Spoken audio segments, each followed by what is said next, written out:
नमस्कार, DD news के prime time show news night में आप सभी का स्वागत है। मैं हूं ऋतु वर्मा। दिन भर की बड़ी खबरों में सबसे पहले बात होगी भारत और यूके के बीच ऐतिहासिक ट्रेड डील की। भारत और यूनाइटेड किंगडम के बीच हुए इस महत्वपूर्ण ट्रेड डील के साथ ही अब कल से ये ट्रेड डील लागू हो जाएगी और इस ट्रेड डील के लागू होने के साथ ही भारत के तकरीबन 99% जो एक्सपोर्ट पूरे जगत को भारत के एक बड़ा बूस्ट मिलेगा। 15 जुलाई 2026 से पूरी तरह लागू हो जाएगा। मुक्त व्यापार समझौता पारंपरिक शुल्कों में कटौती से कहीं आगे की बात करता है। 30 अध्यायों के समझौते में किसानों, श्रमिकों, एमएसएमईज को एक बड़ा फायदा मिलने जा रहा है। किस तरह से ये पूरा एफटीए दोनों देशों की अर्थव्यवस्थाओं में एक मील का पत्थर साबित होने जा रहा है, इस पर होगी विस्तार से चर्चा। इसी के साथ बात होगी आज की दूसरी बड़ी खबर की। पश्चिम एशिया संकट, अमेरिका और ईरान के बीच एक बार फिर बढ़े सैन्य तनाव के बीच फारस की खाड़ी में भारतीय जहाजों की मौजूदगी चिंता का विषय बन गई है। पश्चिम एशिया संकट पर भारत की कड़ी नजर है। हॉर्मुज स्ट्रेट में भारतीय क्रू मेंबर की मौत पर ईरान को तलब किया भारत ने। वहीं तीसरी खबर होगी पंजाब में लगातार कांग्रेस के भीतर की कलह। पंजाब से दिल्ली पहुंची राजा वारिंग बनाम चन्नी की लड़ाई। इस बीच पंजाब कांग्रेस प्रभारी भूपेश बघेल ने कहा है कि पंजाब में कांग्रेस पार्टी का सिर्फ एक ही चेहरा है और वो चेहरा है राहुल गांधी। कांग्रेस की अंदरूनी कलह को किस फॉर्मूले से सुलझाएंगे राहुल गांधी, होगी इस पर भी बात। लेकिन उससे पहले आइए नजर डालेंगे अभी तक की हेडलाइंस पर। बुधवार से लागू होगा ऐतिहासिक भारत यूके मुक्त व्यापार समझौता। रोजगार, निर्यात और राष्ट्रीय विकास को बढ़ावा। भारत के 99% सामान पर शून्य होगा शुल्क। किसानों के हित पूरी तरह सुरक्षित।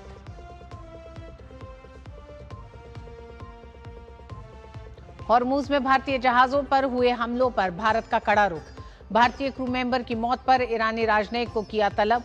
विदेश मंत्रालय ने कहा अंतर्राष्ट्रीय समुद्री मार्गों पर वाणिज्यिक जहाजों को निशाना बनाना पूरी तरह अस्वीकार्य।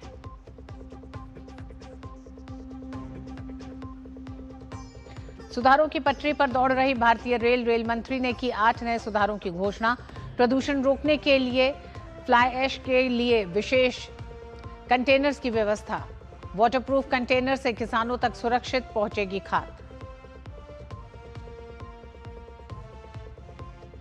दिल्ली तक पहुंची पंजाब कांग्रेस की कलह। भूपेश बघेल की नाकामी के बाद राहुल गांधी ने संभाली कमान। पार्टी अध्यक्ष खड़गे से मिलकर सुलह के फॉर्मूले पर मंथन। देश के अधिकतर हिस्सों में जारी है भारी बारिश का दौर। असम के 6 जिले बाढ़ की चपेट में। अरुणाचल प्रदेश में गई 7 लोगों की जान। हिमाचल प्रदेश, उत्तराखंड, पंजाब और उत्तर प्रदेश में भारी बारिश की चेतावनी।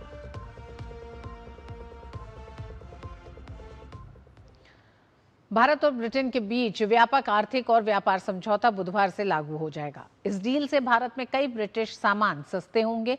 वहीं भारतीय textile, James, jewellery, leather, engineering और कृषि उत्पादों को ब्रिटेन के बाजार में लगभग शुल्क मुक्त पहुंच मिलेगी।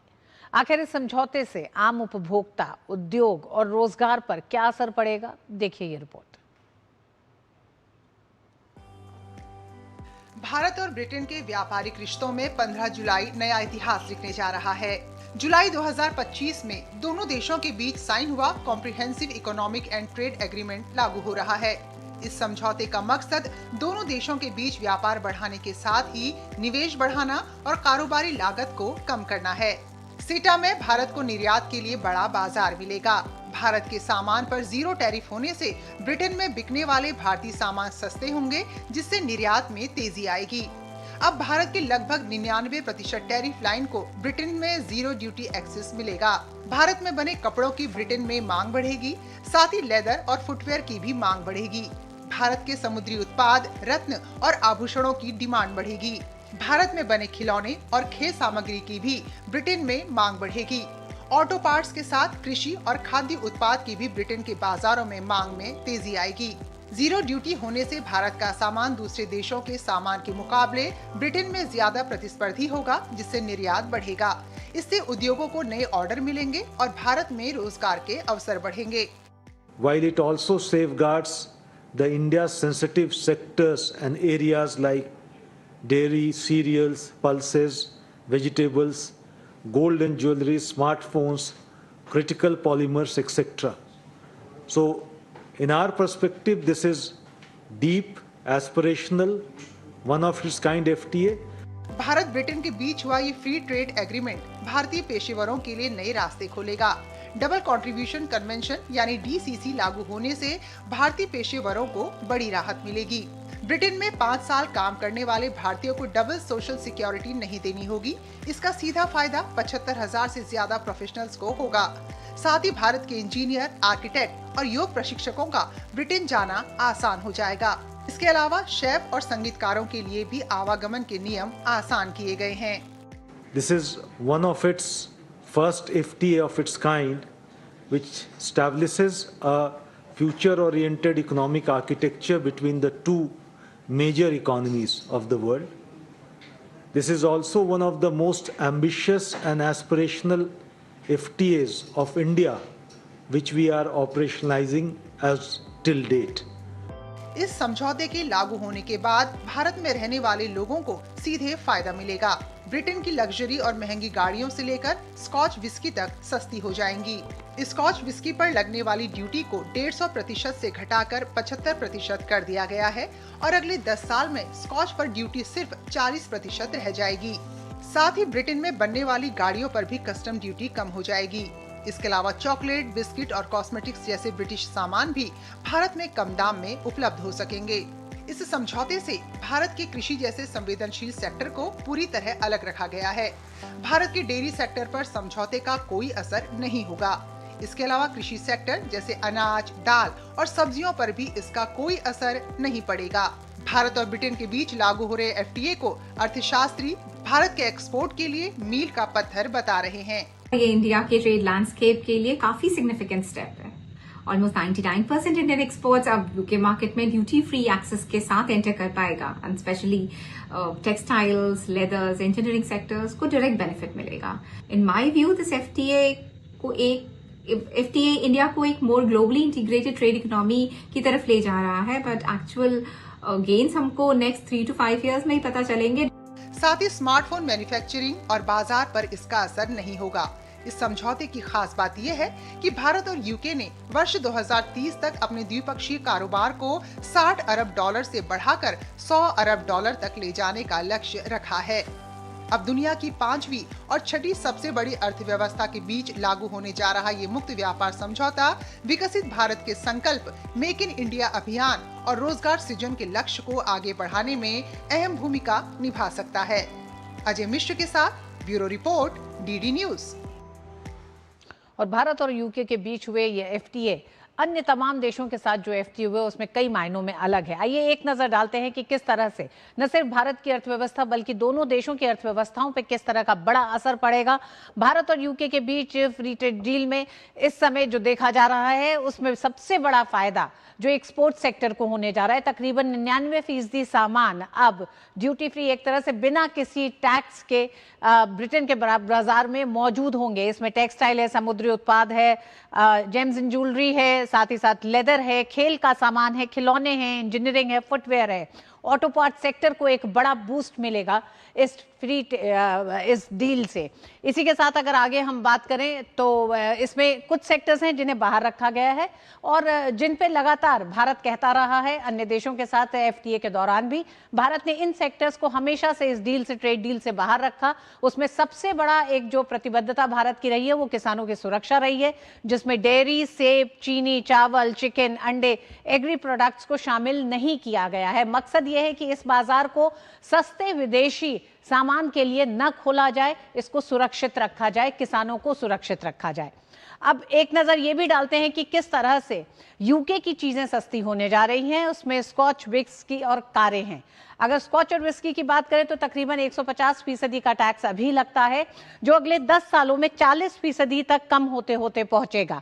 वहीं अगर हम कारों की बात करें और इसी के साथ इस श्रेणी में जो सामान आते हैं उसमें स्कॉच विस्की है, जिन है, चॉकलेट है, बिस्किट है, कॉस्मेटिक्स है, ब्रिटिश कारें हैं। ब्रिटिश कारों के साथ भी अभी इस समय अगर हम बात करें 110% 10% का टैक्स लगता है, जो अगले 10 सालों में 10% तक पहुंचेगा। यानी कि क्रमशः ये टैक्स कम होगा, चाहे स्कॉच विस्की पे हो या कारों पर।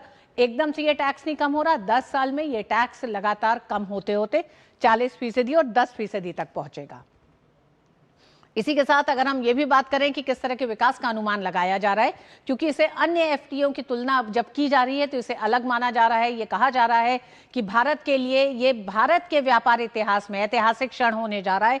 इस समय तक अगर हम व्यापार देखें तो ये तकरीबन 25 अरब डॉलर की रफ्तार से ये अब इस समझौते के बाद से अर्थव्यवस्थाओं में बड़ा उछाल आएगा।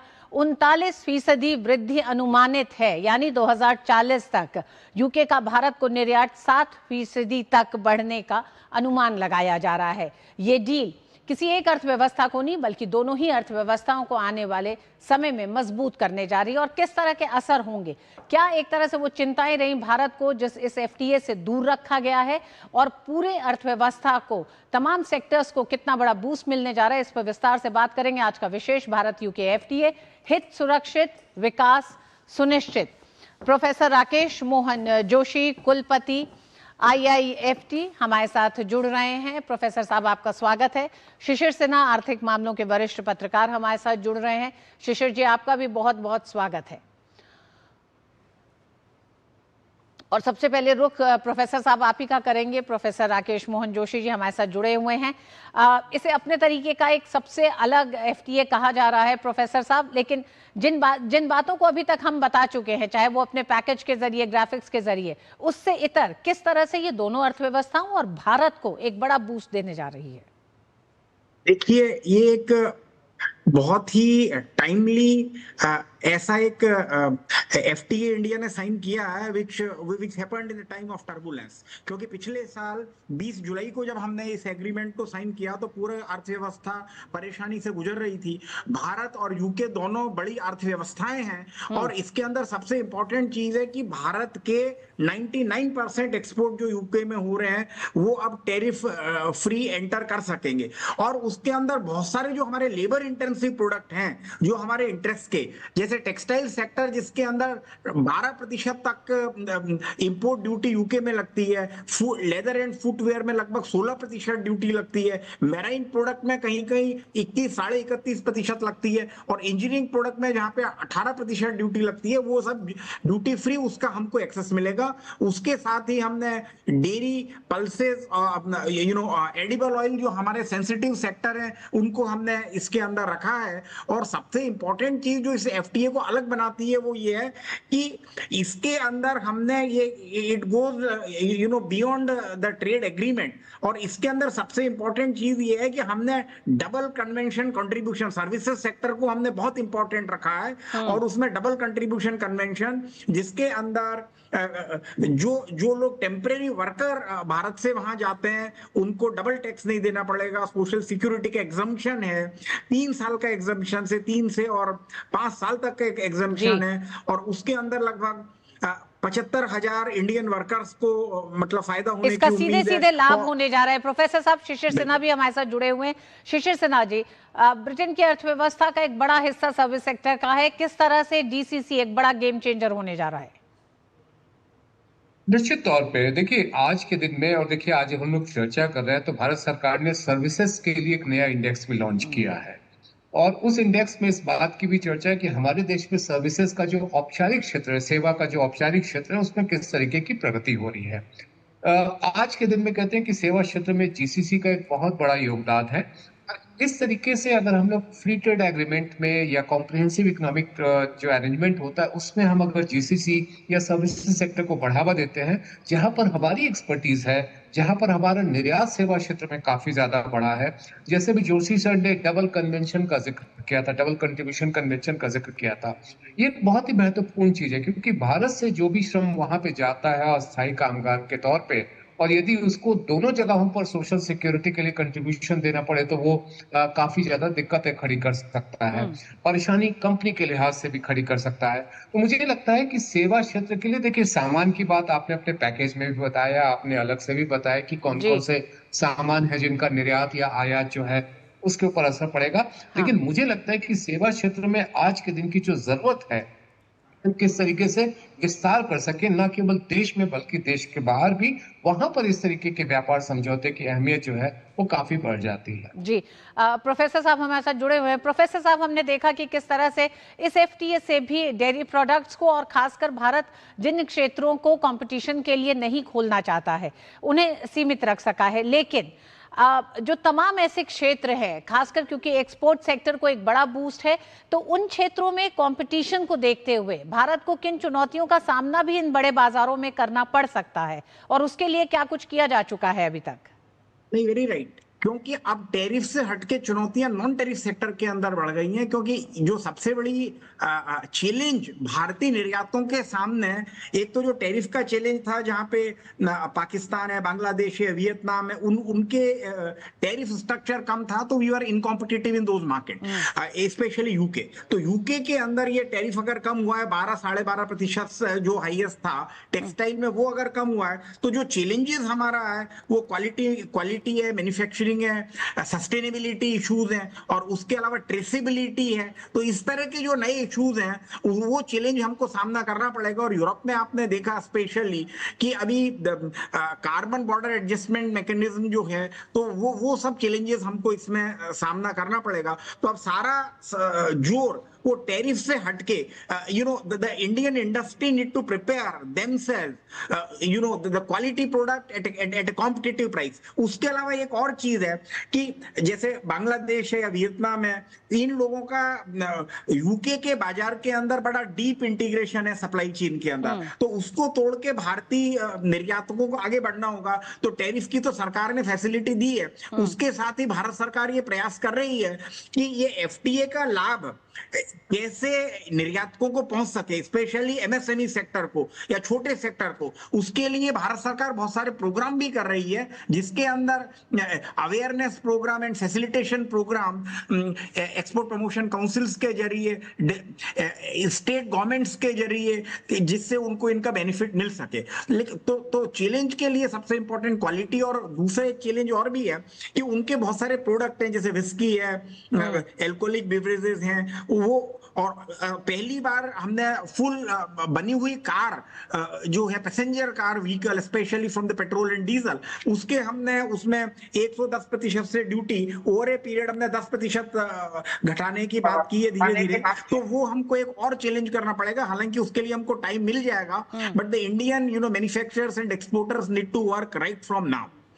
इसके अतिरिक्त जो सबसे इंपॉर्टेंट बात यह है कि देखिए इसके अंदर हमने डिजिटल ट्रेड की बात की है, ई कॉमर्स की बात की है, इंटेलेक्चुअल प्रॉपर्टी की बात की है, गवर्नमेंट प्रोक्योरमेंट एक्सेस की बात की है, इंक्लूसिव ट्रेड और सोशल गवर्नेंस की बात की है, और सर्विसेज और रेगुलेटरी अलाइनमेंट की बात की है। तो इस तरह से भारत ने आज तक जितने फ्री ट्रेड एग्रीमेंट साइन किए उसमें सबसे कॉम्प्रिहेंसिव और होलिस्टिक एग्रीमेंट है। जी, शिशिर सिन्हा जी, जब हम एमएसएमई सेक्टर की बात कर रहे हैं तो टैरिफ्स को हटा दिया गया है, लेकिन नॉन टैरिफ बैरियर्स जो हैं वो एक कंसर्न है, मतलब एमएसएमईज के लिए, भारत के लिए। जब आप इतने बड़े बाजार में जाते हैं तो उसको किस तरह से सेफगार्ड किया जाएगा, या उसके लिए किस तरह से तैयारियां की जाएंगी? कि जो सबसे बड़ा मुद्दा गुणवत्ता का है, सामान जितना आपका गुणवत्ता का होगा वो आपके लिए उतना ही फायदेमंद होगा। और हमने देखा है कि हमारे कई कंसाइनमेंट अगर रिजेक्ट किए गए हैं या वहां से वापस किए गए हैं किसी भी देश से, तो उसकी एक बड़ी वजह रही कि उसके अंदर वो गुणवत्ता की बात थी। एक और बात यहाँ पर बहुत ही महत्वपूर्ण है, वो है आपके लॉजिस्टिक कॉस्ट, यानी कि सामान तैयार करने की जो लागत है वो उसमें किस तरीके की कमी आती है। हमारे लिए एक अच्छी बात ये हुई है कि बीते कुछ समय से हमारा जो लॉजिस्टिक कॉस्ट था, यानी कि कच्चे माल को फैक्ट्री तक पहुंचाना और फैक्ट्री से बाजार तक पहुंचाना, उस लागत में जो डबल डिजिट में था 13%, 14% हुआ करता था, वो अब घट करके एकल अंक में यानी कि सिंगल डिजिट में आया है। वो हमारे लिए कॉम्पिटिटिवनेस बढ़ाता है। वहां पर बाकी देशों के मुकाबले में, जो आपने वियतनाम की बात कर रहे हैं, बांग्लादेश की बात कर रहे हैं, पाकिस्तान की बात कर रहे हैं, ऐसे तमाम देशों की बात कर रहे हैं, वहां पर एक महत्वपूर्ण जो हमें फायदा देता है वो यहाँ पर ये एक देखने को मिलता है। तो नॉन टैरिफ में आपके लिए सबसे महत्वपूर्ण है क्वालिटी, गुणवत्ता की बात है। और जो बाकी टैरिफ के मामले में भी है, वहां पर टैरिफ तो कम हो जाए लेकिन कॉस्ट कम ना हो, तो उसका फायदा आपको बहुत ज्यादा नहीं दिखता है। तो वो कैसे कम कर सके, काफी कमी आई है और कमी कर सके। पर आपको एक चीज याद रखना होगा कि प्रधानमंत्री हर मौके पे कहते हैं कि हमें जीरो डिफेक्ट वाले सामान को तैयार करना है। ये जीरो डिफेक्ट ही आपको इस बाजार में पैट बनाने में मदद कर सकता है, क्योंकि वहां पर जो जांचने और परखने का तरीका है, जो पड़ताल करने का तरीका है, काफी सख्त है। थोड़ी सी भी कमी आएगी तो आपका सामान वापस आ सकता है, यानी कि आपके लिए नुकसान ही नुकसान है। तो गुणवत्ता नॉन टैरिफ के मामले में, और टैरिफ के बाद जो दूसरा जो महत्वपूर्ण बात है कि आप लागत को कैसे कम करते हैं। शिशिर साहब, ये भी जरूरी हो जाता है जानना, जब 39% का तकरीबन माना जा रहा है कि 2040 तक दोनों देशों के बीच के व्यापार में या विकास में फर्क पड़ेगा, तो ये किन क्षेत्रों में मुख्य रूप से इसका असर दिखेगा? क्योंकि बात ये हो रही है कि असर दिखने के लिए 4 से 5 साल अभी लगेंगे, तो किन क्षेत्रों में मुख्य रूप से ये असर दिखाई देगा? जैसे अगर मैं शुरू की बात करूं, जो जिन क्षेत्रों में ज्यादा टैरिफ का फायदा मिल रहा है, जो लेबर इंटेंसिव है, यानी कि श्रम सघनता वाले जो क्षेत्र हैं, चाहे आप कपड़े के व्यापार बात करें या फिर आप फुटवेयर की बात करें, ऐसे सेक्टर्स के लिए बहुत ही महत्वपूर्ण हो जाता है कि उनके लिए बाजार किस तरीके से फैलता है।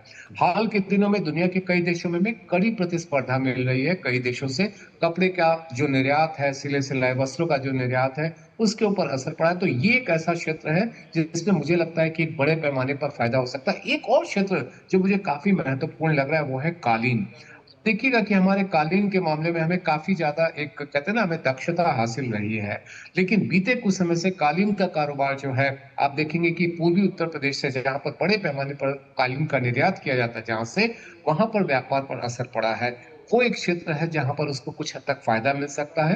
फूड प्रोसेसिंग यानी कि खाद्य प्रसंस्करण का क्षेत्र है जहां पर हमें फायदा देखने को मिल सकता है। उससे हमें एक और चीज है कि हमारा वेस्टेज अभी काफी हो जाता है, बर्बादी काफी हो जाती है, क्योंकि हमारे पास कई तरह की सहूलियतें और सुविधा और बाजार उपलब्ध नहीं हो पाता है। यहाँ पर ये सारी चीजें बाजार के बाद जो है आपको सुविधा विकसित करने में भी मदद मिलेगी। सुविधाएं विकसित की गई है और बेहतर हो सकता है। तो ये मुझे लगता है कि 3-4 क्षेत्र ऐसे हैं जहां पर श्रम की प्रमुखता होती है, उनको फायदा जो है आने वाले हम 2-4 सालों में जरूर देंगे। जी प्रोफेसर साहब, तुलना करना तो ठीक नहीं होगा क्योंकि भारत ने जिन अन्य देशों के साथ अभी तक एफटीए किया है, लेकिन क्योंकि इसे एक तरह से ऐतिहासिक माना जा रहा है, इन अन्य एफटीए से अलग माना जा रहा है, और हम जानते हैं कि ईयू के साथ भी जिस तरह से एफटीए हुआ है उसको लेकर भी आगे बात हो रही है।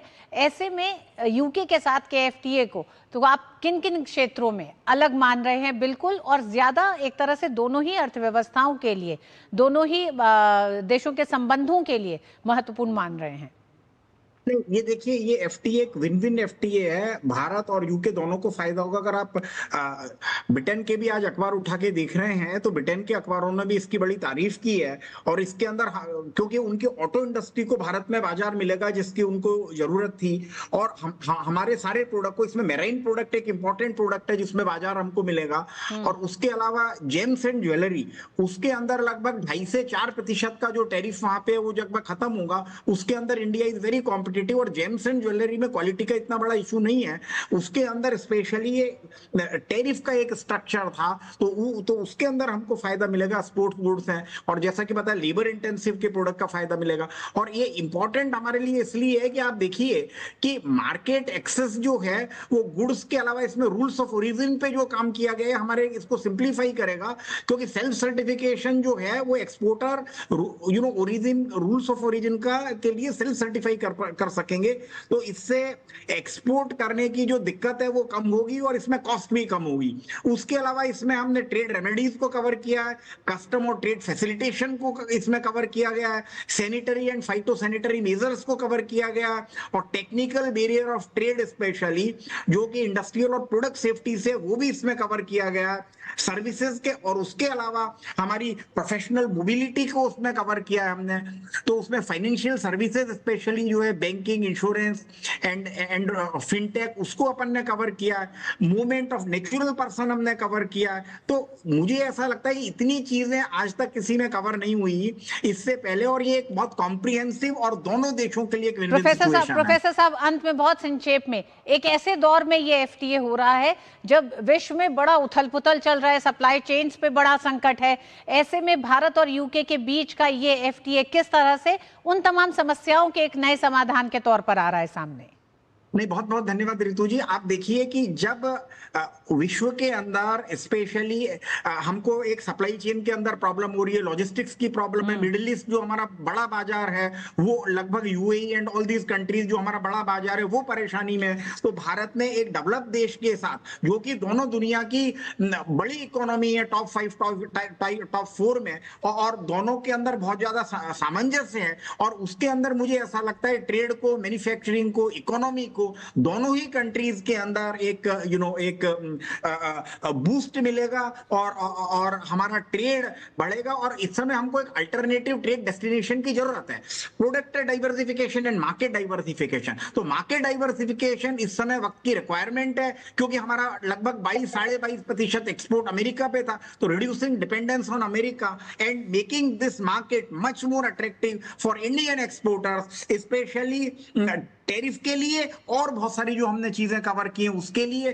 तो मुझे लगता है कि वो जो कम होगा dependence on a few country, और मार्केट डाइवर्सिफिकेशन और प्रोडक्ट डाइवर्सिफिकेशन इंडिया की स्ट्रेटेजी रही है, और उसके अंदर ये एक मील का पत्थर साबित होगा। और बिल्कुल, मार्केट डाइवर्सिफिकेशन की जो आप बात कर रहे हैं वो उसके उस दिशा में भी एक बड़ा कदम है, और सिर्फ एक तरह से आयात शुल्क खत्म होना ही नहीं है, बल्कि जिस तरह से सर्विस सेक्टर में योग शिक्षकों को, शेफ को, संगीतकारों के आने जाने में भी जिस तरह की सहूलियत होगी, तो इस लिहाज से भी इसे एक बड़ा बदलाव माना जा रहा है भारत और यूके की अर्थव्यवस्थाओं में, और अपने रिश्तों को और मजबूत करने की दिशा में ये एफटीए ऐतिहासिक होने जा रहा है। दोनों देशों के संबंध में कल से लागू हो जाएगा। बड़ा बाजार यूके को मिलेगा, भारत का तो भारत को भी, भारत के एक्सपोर्टर्स को एक ऐसा बाजार मिलेगा जहां भारत के लिए कंपटीशन तो होगा लेकिन सुविधाएं बहुत होंगी। बहुत बहुत धन्यवाद आप दोनों का ही हमारे साथ जुड़ने के लिए। धन्यवाद। वक्त एक छोटे से ब्रेक का है। हॉर्मुज़ हमलों पर भारत के कड़े रुख को किस तरह से भारत ने ईरान के सामने भी रखा है, इस पर होगी बात।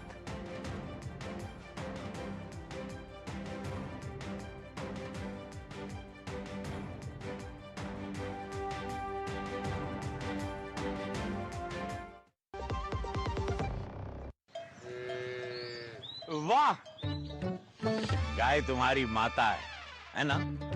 तो पशुहार के नाम पर जहर क्यों खिलाता है? अनसन हटा, दिल से खिला, सिर्फ कपिला, देश का नंबर 1 पशु आहार। पढ़ता है, खेलता है, झूलता उछलता है, दौड़ता कभी कभी दौड़ कराता है, आगे आगे बढ़ता है इंडिया, अमूल दूध पीता है इंडिया। काम रुकना नहीं चाहिए पर खुजली रुकनी चाहिए, इसलिए सपा डॉक्टर स्किन लोशन, काम चालू खुजली बंद। 128 सालों से दांत का आखिरी इलाज। हमारा डेजर्ट आ गया पर हमारी चैंपियन नहीं आई अब तक। बिल भरने के पहले तो आएगी ना। सो गर्ल्स, क्या हो रहा है? बिल हो रहा है। चल अपना कार्ड दे। पिन दे। आरबीआई कहता है अपना पिन, ओटीपी, सीवीवी या इंटरनेट बैंकिंग पासवर्ड किसी को ना दे। ऑनलाइन बैंकिंग सिर्फ अपने ही कंप्यूटर, मोबाइल और सिक्योर नेटवर्क से करें। हाँ, ये खाने की चैंपियनशिप थी क्या? आरबीआई कहता है जानकार बनिए, सतर्क रहिए। जब धरती चीर कर निकलता है लोहे का पत्थर और मिलता है मोंगिया के जोश से, फिर तपता है, पिघलता है और बनता है फौलाद। अब होता है सरिया सारी खूबियों के साथ।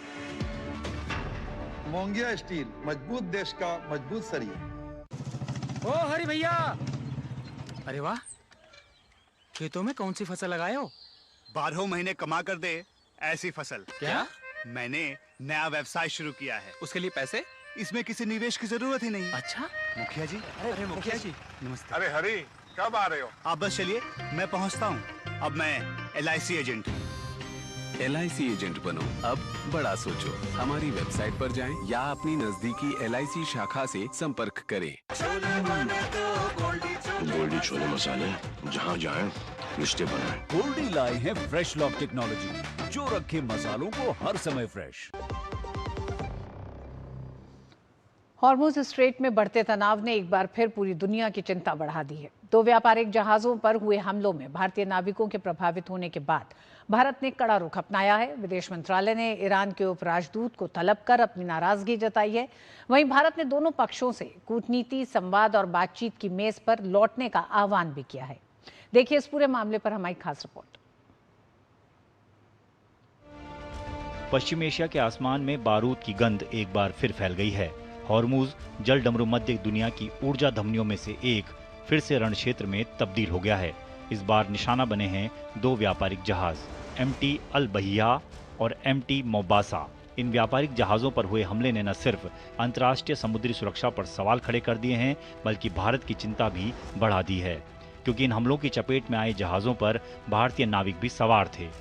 इस हमले में एक भारतीय नाविक की दुखद मौत हो गई है, जबकि कई अन्य भारतीय नाविक जिंदगी और मौत के बीच जूझ रहे हैं। इस घटना पर नई दिल्ली ने सख्त रुख अपनाते हुए ईरान के उपराजदूत को तलब कर अपनी नाराजगी का कड़ा संदेश भेज दिया है। विदेश मंत्रालय के प्रवक्ता रणधीर जायसवाल ने इन हमलों की निंदा करते हुए कहा कि भारत ने साफ कर दिया है कि अंतर्राष्ट्रीय समुद्री मार्गों पर वाणिज्यिक जहाज़ों को निशाना बनाना पूरी तरह अस्वीकार्य है। हमारा मानना है कि स्ट्रेट ऑफ हॉर्मुज़ के रास्ते सुरक्षित और आज़ाद नौ परिवहन और व्यापार के पक्ष, जिसका हम हमेशा से बात करते रहे हैं, उसको हम लोग अभी भी उसको जोर देते हैं, उस पर बल देते हैं। साथ ही भारत ने दोनों पक्षों से अपील की है कि वे युद्ध और मिसाइलों के रास्ते को छोड़कर कूटनीति, संवाद और बातचीत की मेज पर लौटें। इसके अलावा भारत ने किसी भी नागरिक ढांचे को निशाना बनाए जाने को अंतर्राष्ट्रीय कानूनों का उल्लंघन बताया। इससे यह सुनिश्चित किया जा सकता है कि लोगों का आर्थिक सुरक्षा, उनके ऊर्जा का सुरक्षा पूरे दुनिया में, सिर्फ भारत में नहीं पूरे दुनिया में उस पर आधारित है। और ये नौ परिवहन अगर आज़ाद तरीके से चलेगा तो उनकी आर्थिक और ऊर्जा सुरक्षा को सुनिश्चित किया जा सकता है। खाड़ी के शांत पानी में उठती आग की लपटें केवल जहाज़ों को ही नहीं बल्कि वैश्विक स्थिरता को भी झुलसा रही हैं। भारत ने अपना कड़ा विरोध दर्ज कराकर ये साबित कर दिया है कि अपने नागरिकों की सुरक्षा के लिए वो किसी भी हद तक जाने के लिए तैयार है। क्या ये हिंसा थमेगी? क्या शांति की राह फिर से प्रशस्त होगी? दुनिया की निगाहें अब हॉर्मुज़ के इन लहरों पर टिकी हैं, क्योंकि ये संकट केवल एक देश का नहीं बल्कि पूरी मानवता का है। अखिलेश सुमन के साथ ब्यूरो रिपोर्ट, DD न्यूज़। और वक्त एक छोटे से ब्रेक का है। ब्रेक के बाद बताएंगे रेल मंत्री अश्विनी वैष्णव ने रिफॉर्म एक्सप्रेस के तहत भारतीय रेलवे में 8 बड़े और क्रांतिकारी ढांचागत सुधारों की घोषणा की।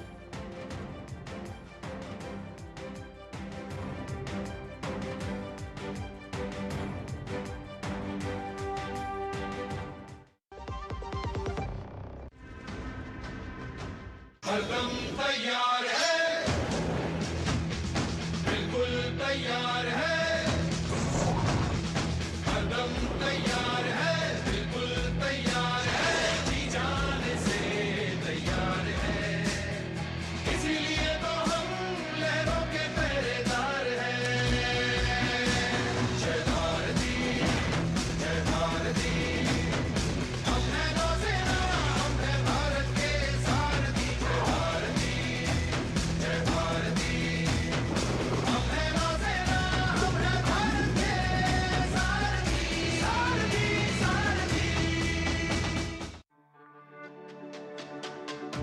मेरी पसंद, मेरी पसंद,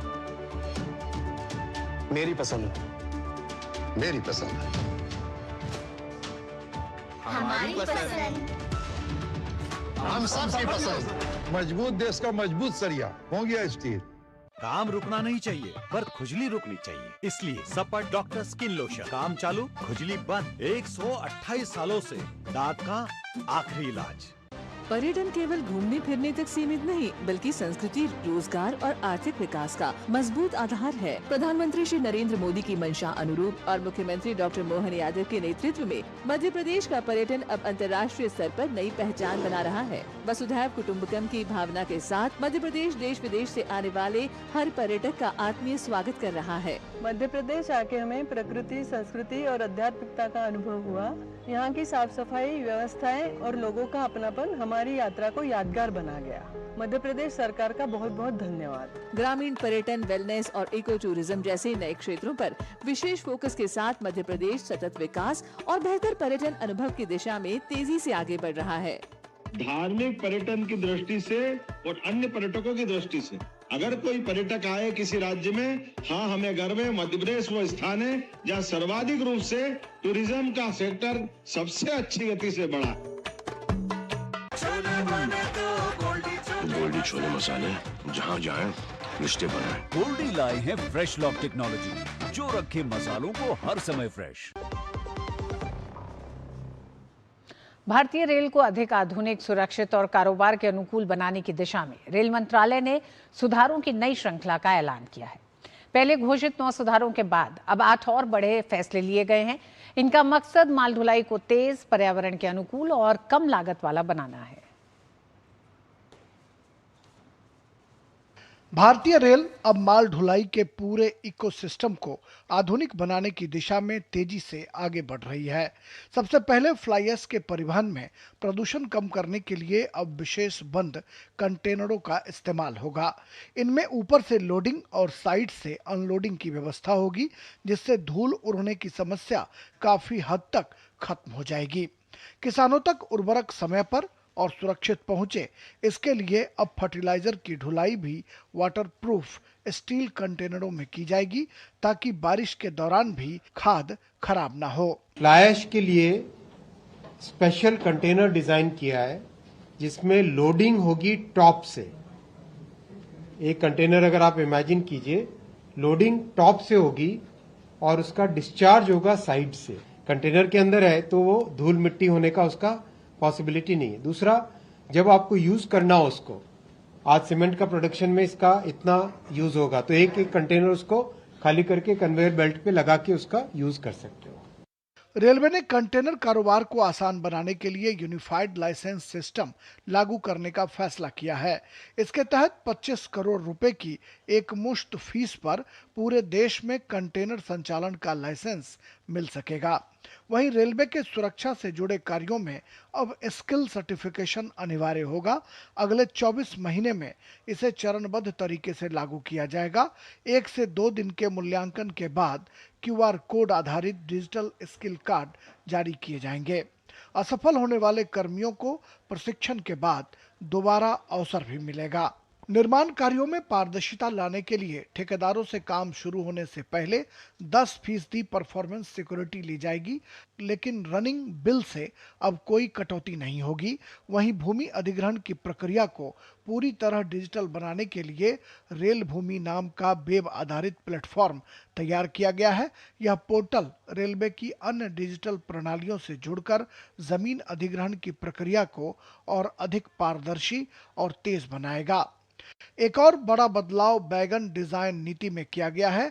अब केवल RDSO ही नहीं, बल्कि निजी कंपनियां और उद्योग भी अपनी जरूरत के अनुरूप नए वैगन डिजाइन रेलवे को प्रस्तावित कर सकेंगे। सुरक्षा मानकों की जांच के बाद इन्हें स्वीकृति प्रदान की जाएगी।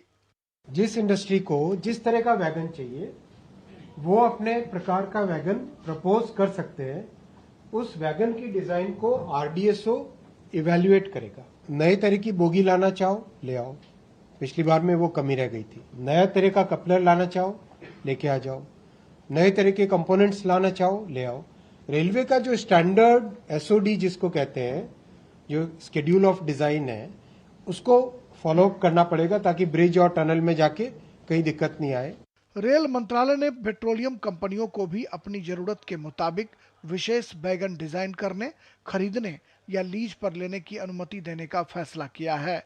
वहीं अनाज की ढुलाई में होने वाले 4 से 5% नुकसान को रोकने के लिए अब सील बंद कंटेनरों का इस्तेमाल किया जाएगा। माल भाड़े की दरों को भी सरल बनाते हुए प्रति टन प्रति किलोमीटर के आधार पर तय किया जाएगा।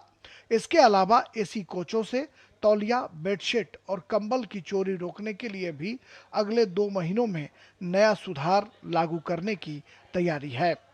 इन सभी सुधारों का उद्देश्य रेलवे को अधिक दक्ष, पारदर्शी, तकनीक संचालित और उद्योगों की जरूरत के अनुरूप बनाना है, ताकि यात्रियों की सुविधाओं के साथ साथ माल ढुलाई की क्षमता और प्रतिस्पर्धा भी नई ऊंचाइयों तक पहुंच सके।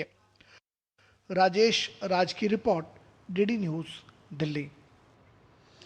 और वक्त एक छोटे से ब्रेक का। ब्रेक के बाद देखिए, दिल्ली में भारत टेक्स 2026 का आगाज हो चुका है। वस्त्र उद्योग का हब बनता भारत।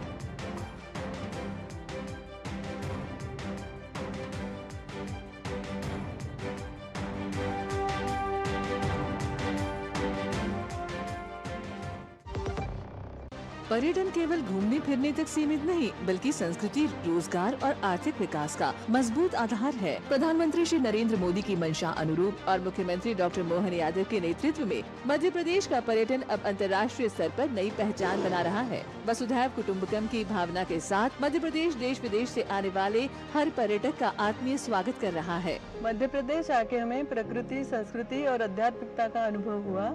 यहाँ की साफ सफाई, व्यवस्थाएं और लोगों का अपनापन हमारी यात्रा को यादगार बना गया। मध्य प्रदेश सरकार का बहुत बहुत धन्यवाद। ग्रामीण पर्यटन, वेलनेस और इको टूरिज्म जैसे नए क्षेत्रों पर विशेष फोकस के साथ मध्य प्रदेश सतत विकास और बेहतर पर्यटन अनुभव की दिशा में तेजी से आगे बढ़ रहा है। धार्मिक पर्यटन की दृष्टि से और अन्य पर्यटकों की दृष्टि से अगर कोई पर्यटक आए किसी राज्य में, हाँ हमें गर्व है, मध्य प्रदेश वो स्थान है जहाँ सर्वाधिक रूप से टूरिज्म का सेक्टर सबसे अच्छी गति से बढ़ा।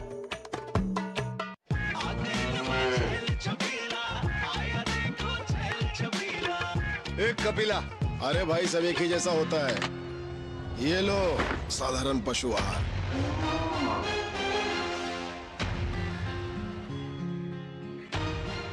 इस देश की हर माँ, बच्चे, बूढ़े, जवान, खिलाड़ी, डॉक्टर, इंजीनियर, सबको गाय भैंस की दूध की शक्ति पर भरोसा है। पर जब इन पशुओं को कपिला पशु आहार मिलेगा, तभी तो दूध सिर्फ ज्यादा ही नहीं, शक्ति से भरपूर भी होगा। और ये सच जानते हुए चंद पैसों के लिए तुम देश का भरोसा तोड़ दो। कपिला पशु आहार, देश का नंबर 1 पशु आहार। काम रुकना नहीं चाहिए, पर खुजली रुकनी चाहिए। इसलिए सपर डॉक्टर स्किन लोशन, काम चालू, खुजली बंद। 128 सालों से दांत का आखिरी इलाज। पढ़ता है, खेलता है, झूलता उछलता है, दौड़ता कभी कभी दौड़ कराता है, आगे आगे बढ़ता है इंडिया, अमूल दूध पीता है इंडिया। मेरी पसंद, मेरी पसंद, मेरी पसंद, मेरी पसंद, हमारी पसंद, हम सबकी पसंद। मजबूत देश का मजबूत सरिया हो गया स्टील। गोल्डी छोले मसाले, जहाँ जाए रिश्ते बनाए। गोल्डी लाए हैं फ्रेश लॉक टेक्नोलॉजी, जो रखे मसालों को हर समय फ्रेश। देश को वैश्विक टेक्सटाइल हब बनाने की दिशा में एक और बड़ा कदम उठाया गया है। नई दिल्ली के भारत मंडपम में केंद्रीय वस्त्र मंत्री गिरिराज सिंह ने भारत टेक्स 2026 का उद्घाटन किया। 140 से ज्यादा देशों के 7,000 से अधिक खरीदारों और 1,30,000 से ज्यादा व्यापार आगंतुकों की मौजूदगी वाला यह आयोजन अब दुनिया के सबसे बड़े टेक्सटाइल बिजनेस प्लेटफॉर्म में गिना जा रहा है। देखिए डीडी न्यूज की संवाददाता डॉक्टर सुयश शर्मा की ये रिपोर्ट। नई दिल्ली का भारत मंडपम, जहां भारत टेक्स 2026 के साथ दुनिया का सबसे बड़ा एकीकृत टेक्सटाइल वैल्यू चेन आयोजन शुरू हो गया। 1,60,000 वर्ग मीटर से ज्यादा क्षेत्र में फैले इस मेगा इवेंट में fibre, yarn, fabric, garments, home textile, technical textile, handloom, machinery और नई टेक्नोलॉजी से जुड़े 20,000 से ज्यादा डिस्प्ले लगाए गए हैं। इस बार 140 से ज्यादा देशों के 7,000 से ज्यादा अंतर्राष्ट्रीय खरीदार और 1,30,000 से ज्यादा ट्रेड विजिटर्स हिस्सा ले रहे हैं। कार्यक्रम का उद्घाटन केंद्रीय वस्त्र मंत्री गिरिराज सिंह ने किया। इस अवसर पर वस्त्र राज्य मंत्री पवित्र मार्गरेटा, वस्त्र मंत्रालय की सचिव नीलम शमी राव, भारत सरकार के वरिष्ठ अधिकारी, भारत टेक्स आयोजन समिति के अध्यक्ष नरेन गोयनका, भागीदार राज्यों के मंत्री और अधिकारी, वैश्विक खरीदार, सोर्सिंग प्रमुख, उद्योग जगत के नेता, निर्यातक, निवेशक और अंतर्राष्ट्रीय वस्त्र पारिस्थितिकी तंत्र के प्रतिनिधि मौजूद रहे। भारत टेक्सटाइल के बढ़ते अंतर्राष्ट्रीय कद को प्रदर्शित करते हुए उद्घाटन समारोह के दौरान भारत टेक्स ट्रेड फेडरेशन और दुनिया के प्रमुख वस्त्र एवं फैशन सोर्सिंग मंचों में से एक प्रीमियर विजन पेरिस के बीच आशय पत्र का आदान प्रदान किया गया। इस समझौते पर प्रीमियर विजन SA की फैशन डिवीजन की प्रमुख कार्यकारी अधिकारी फ्लोरेंस रूसन और BTTF के अध्यक्ष नरेंद्र गोयनका ने केंद्रीय मंत्री गिरिराज सिंह की उपस्थिति में हस्ताक्षर किए। ये साझेदारी नवाचार, स्थिरता, डिजाइन उत्कृष्टता, ट्रेंड इंटेलिजेंस और वैश्विक बाजार पहुंच में भारत यूरोप सहयोग को मजबूत करने की दिशा में अहम कदम है। केंद्रीय मंत्री ने स्टॉल्स का अवलोकन करते हुए कहा कि सरकार की PM मित्रा मेगा टेक्सटाइल पार्क PLI और समर्थ जैसी योजनाएं इस क्षेत्र को नई गति दे रही हैं। साथ PM मित्रा पार्कों में करीब 70,000 करोड़ रुपए के निवेश और 21 लाख से ज्यादा रोजगार सृजित होने की संभावना है। वहीं समर्थ योजना के तहत 5 लाख से ज्यादा लोगों को प्रशिक्षण दिया जा चुका है, जिनमें बड़ी संख्या महिलाओं की है। सरकार का लक्ष्य 2030 तक टेक्सटाइल निर्यात को करीब $38 अरब से बढ़ाकर $100 अरब तक पहुंचाना है। दुनिया में लगभग $900 बिलियन का ये मार्केट साइज है। मैं उम्मीद कर रहा हूं माननीय प्रधानमंत्री के नेतृत्व में हम इस बार जो हमने $100 बिलियन का रखा है लक्ष्य 2030 में, इस बार हम उसमें बड़े गुणात्मक वृद्धि देखेंगे। भारत टेक्स 2026 की एक और बड़ी उपलब्धि रही भारत टेक्स ट्रेड फेडरेशन और फ्रांस के प्रतिष्ठित प्रीमियर विजन पेरिस के बीच रणनीतिक साझेदारी। इस समझौते से भारतीय MSME, डिजाइनर और निर्यातकों को यूरोपीय बाजारों और वैश्विक फैशन ब्रांड्स तक बेहतर पहुंच मिलेगी। इसके साथ ही आयोजन के दौरान रूस और न्यूजीलैंड जैसे कई देशों के मंत्री स्तरीय प्रतिनिधिमंडल भी मौजूद रहे, जो भारत की बढ़ती वैश्विक साख का संकेत हैं। भारत टेक्स 2026 सिर्फ एक प्रदर्शनी नहीं, बल्कि भारत की टेक्सटाइल ताकत और वैश्विक महत्वाकांक्षाओं का बड़ा प्रदर्शन है। 140 से अधिक देशों की भागीदारी, नई अंतर्राष्ट्रीय साझेदारी और सरकार की नीतिगत पहल ये संदेश देती है कि भारत वैश्विक टेक्सटाइल मैन्युफैक्चरिंग और सोर्सिंग हब बनने की दिशा में तेजी से आगे बढ़ रहा है। कैमरा पर्सन अंकित और उत्तम के साथ मैं डॉक्टर सुयश शर्मा, DD न्यूज़, दिल्ली। केंद्रीय वाणिज्य एवं उद्योग मंत्री पीयूष गोयल 3 यूरोप देशों के आधिकारिक दौरे पर हैं। केंद्रीय मंत्री पीयूष गोयल ने बेल्जियम दौरे के दौरान थेल्स बेल्जियम के प्रबंध निदेशक थॉमस केलिनेट और पब्लिक अफेयर्स डायरेक्टर ब्रूनो लेटे के साथ बैठक की। बैठक में भारत में कंपनी के लंबे समय से जारी संचालन, वैश्विक बाजारों के लिए विनिर्माण, तकनीकी साझेदारी और कौशल विकास जैसे मुद्दों पर चर्चा हुई। पीयूष गोयल ने भारत में थेल्स के योगदान की सराहना करते हुए कंपनी के साथ सहयोग को और मजबूत करने के अवसरों पर विचार विमर्श किया।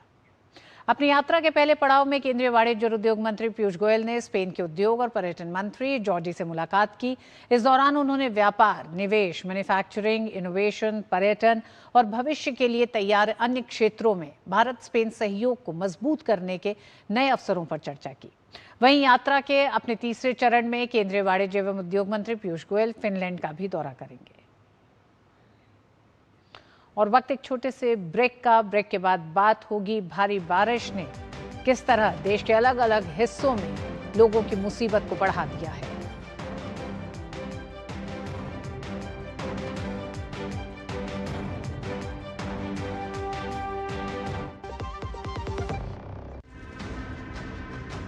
हरदम तैयार है,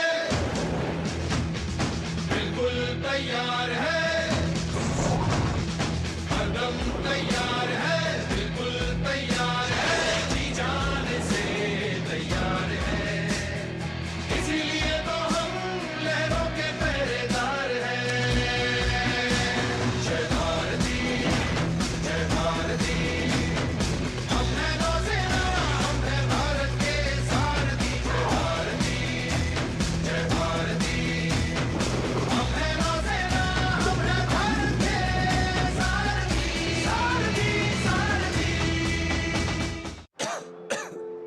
डॉक्टर साहब, मैं टीम की दवाई तो समय पर ले रहा हूँ, पर तबीयत ठीक नहीं हो रही है। दवाई के साथ साथ पौष्टिक आहार भी जरूरी है। मेरी बात नहीं, कहाँ से पौष्टिक आहार ले? अच्छी खुराक महंगी हो ये जरूरी नहीं है। घर पर बना खाना जैसे दाल, मोटा अनाज, अंकुरित दालें, दूध, हरी सब्जियां, ये सब भी पौष्टिक है। ऐसे समझो, इलाज में दवाई और पौष्टिक खाने दोनों का संतुलन बहुत जरूरी है। एक भी चीज के हटाने से सेहत पर असर पड़ता है। इसलिए सरकार टीबी रोगियों को पोषण के लिए हर महीने 1000 रुपए की सहायता देती है। जन जन का रखे ध्यान, टीबी मुक्त भारत अभियान।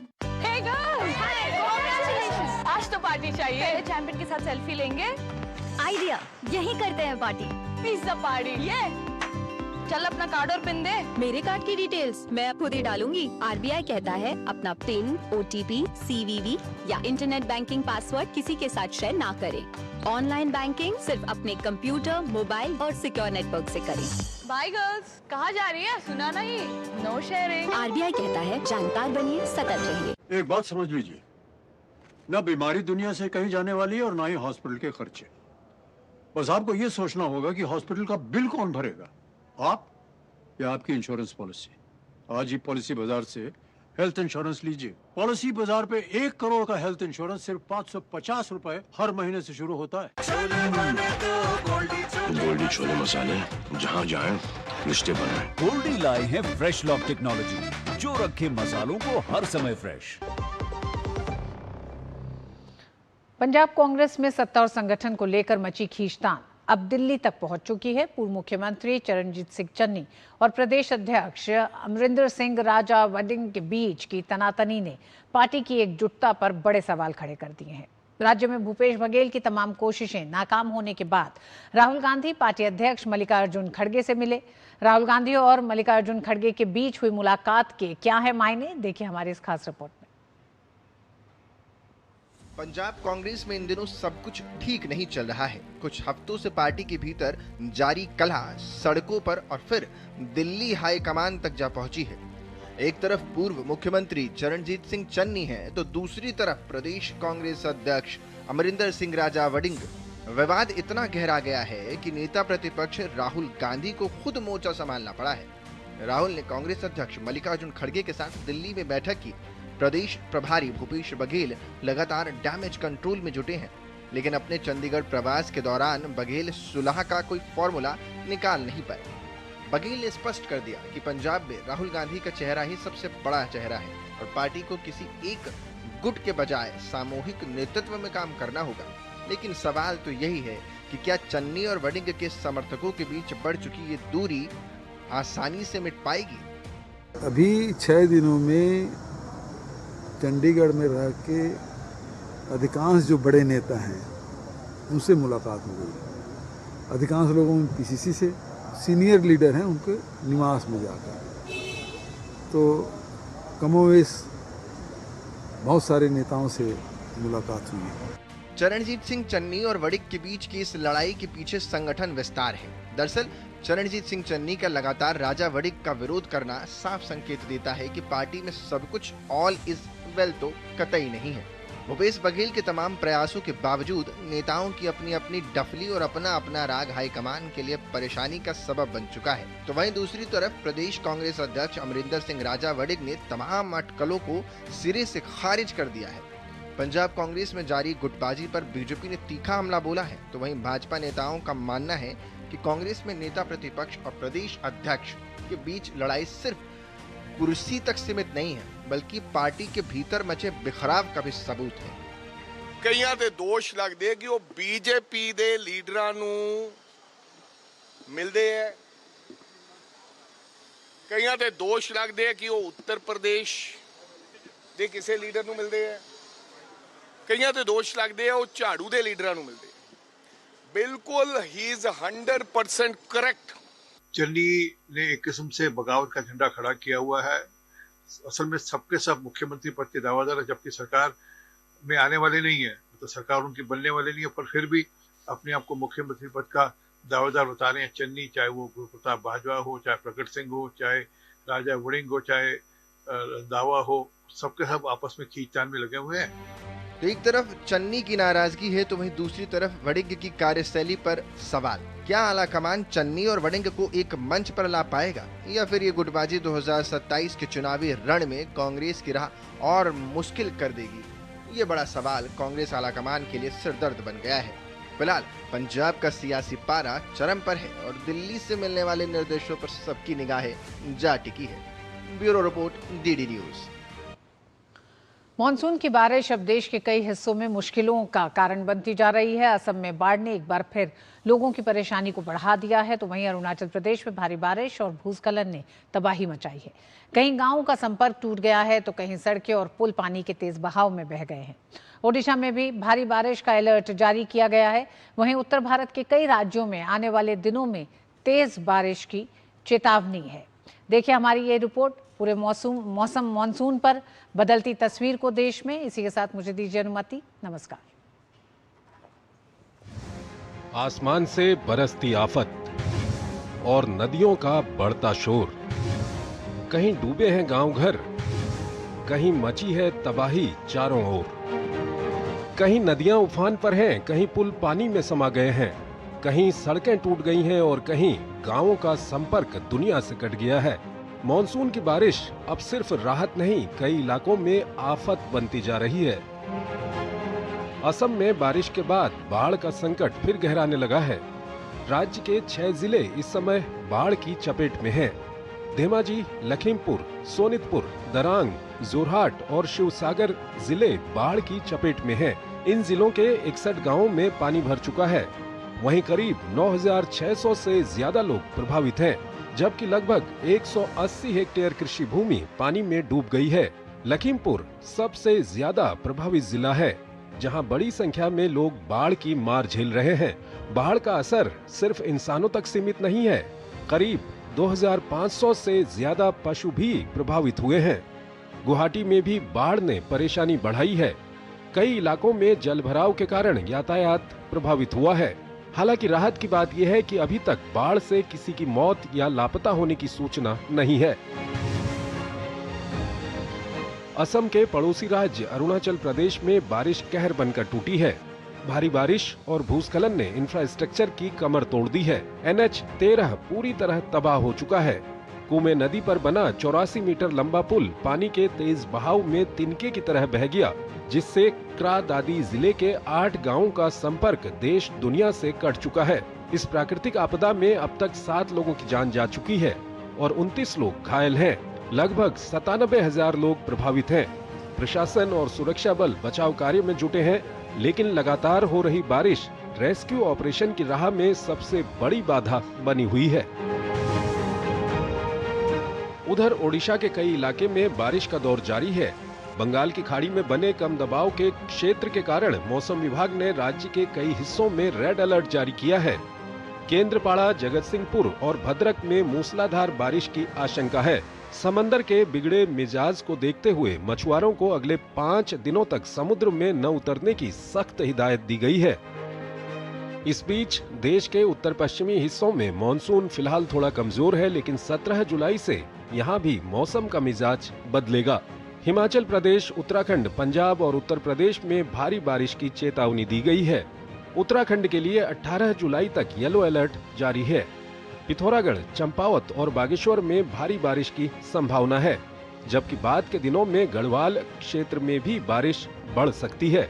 बहरहाल मॉनसून का ये दौर अभी थमा नहीं है। जरूरत है सतर्क रहने की, सुरक्षित रहने की और उन लोगों तक मदद पहुंचाने की जिनका सब कुछ इस बाढ़ की भेंट चढ़ गया है। Bureau report, DD news.